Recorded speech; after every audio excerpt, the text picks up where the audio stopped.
Ang pamumuhay talaga sa probinsya isang payak lang pero masasabi mong masaya. Nga na mga gawain natin sa araw-araw mga mare, hindi na rin talaga maalis na paulit-ulit yan kasi ito lang din naman talaga yung buhay nga natin. Pero ngayon mga mare, naisipan nga ni Ran kagabi pa lang bumili nga ng grass cutter. Ang grass cutter kasi malaking tulong nga din mga mare dito sa mga damo nga natin na tumutubo dito sa gilid-gilid at sa mga dinadaanan nga natin. May grass cutter nga nun si tatay mga mare, kaya lang pasira na nga rin. Kaya naman bumili na nga sira ng bago para may magamit. At saka kapag nga nasa bukid ka, investment din talaga ang pagkakaroon nga ng grass cutter. Pero si tatay kasi mga mare, hindi siya marunong gumamit ng grass cutter, natatakot siya. Kaya si Ran nga ang gagamit nga nito. Kaya sila Kuya Noli, sila Alvin, o kaya si Kuya Mark kung meron siyang aasikasuhin. Hindi naman nga sila doon nagtagal. Eto mga mare, kumain na nga rin sila pagdating nga dito at ang ulam nga ni Ran, talbos nga ng kamote na may sawsawang ang toyo. Kinahaponan naman nga, tumawag nga ako kay Ran na sunduin na nga ako at sakto naman pala nagbibis nga siya dahil magagrass cutter nga siya. Tinuloy niya na nga lang din ang pagagrass cutter niya etong pagdating nga namin. Yung dinadaanan kasi namin papunta nga dito mga mare, medyo madamon na nga tapos talagang masukal, baka nga may ahas. Napakahilig pa naman namin mga mare pumunta nga dito ng gabi, mahirap na kung makaapa kami ng ahas o kaya makasalubong. Minsan kasi talaga meron nga dyan tumatawid mga maring ahas kaya nakakatakot nga din. Kaya naman nga syempre dahil doon naman tayo palaging dumadaan kaya syempre gagrass cutterin na nga natin. At eto nga si Ran, inasikaso niya na nga rin mga mare etong grass cutter nga na nabili niya. Pero ang kailan nga lang nagbubunot nga lang siya mga mare ng damo noon kapag nga galing siya sa trabaho sa construction. Ngayon nag-improve na rin mga mare ang paghahawa niya, meron na nga siyang grass cutter na sarili. At eto nga si Gail nga mga mare, nagwawala na nga dun sa kabila kaya naman nga eto't sinama na nga namin dito. Sobrang bigat na nga rin kaya sabi ko nga dito kay Ran, kuhanin niya ng abay hindi nga kami pinansin. Dahil isang kamay lang kasi mga mare yung hawak ko. Pero ayan nga mga mare, nung nakita nga itong grass cutter ng tata niya, eto na naman nga ang pinunteriya. Buti na nga lang din maaga nga mga mare yung uwi ko kaya naman nga nakapunta nga rin ako dito.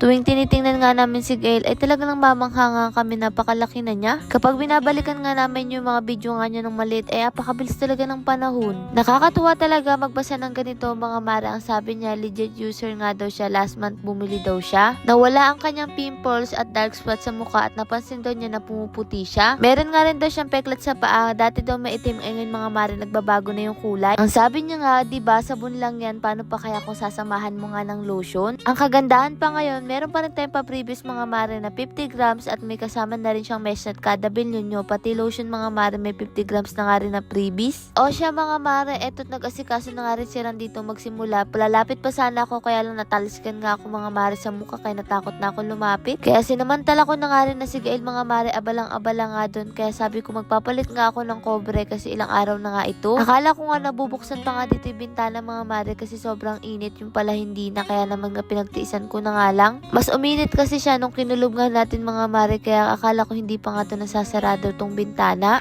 At eto nga mga mare, inasikaso ko na nga rin ang pagtutupi nga ng mga kumot nga natin. At eto nga si mama, nagbigay nga siya ng punda nung nakaraan. Sabi ko nga ikakabit ko na nga ito mga mare, kaya lang nakalimutan ko kaya ngayon ko na nga lang din ginawa. Sobrang sarap din kasi talaga mga mare kapag nga nagpapalit tayo ng kobre at talaga namang napakasarap matulog. At eto na nga mga mare, inalis ko na nga yung dating kobre. Kapag kasi talaga may pasok ako ng maaga, hindi kami dito mga mare nakakatulog dahil nga syempre alam nyo naman maagang pumapasok hindi pa nga nagigising si Gail ng ganong kaaga. Nakakatawa nga lang din mga mare itong punda nga natin pula at blue nga hindi magkatulad. Pero okay lang din naman nga mga mare, ang mahalaga ay presentable nga. Kayo ba mga mare, ilang araw kayo bago magpalit ng punda at ng kobre? Nung okay na nga mga mare at malinis na nga dito sa loob ay dito naman nga ako sa labas nag-asikaso. Inasikaso ko na nga rin mga mare yung mga bote na gagamitin natin na paglalagyan nga ng toyo at mantika. Diba napakatagal na nga nito, ngayon ko lang din talaga mga mare na asikaso. Syempre may mga araw talaga na gusto nga natin ditong matulog, lalo na kapag may gagawin nga tayo kinabukasan dito. At saka masarap din talaga na kahit nga mga mare may bahay nga tayo sa kabila, meron nga tayong nakabukod nga na bahay na kami nga lang nilaran. Lalo na nga ngayon mga mare na makulit na nga si Gail, mas gusto niya talaga dito dahil minsan nga siya na nga mismo ang nagaya na pumunta rito.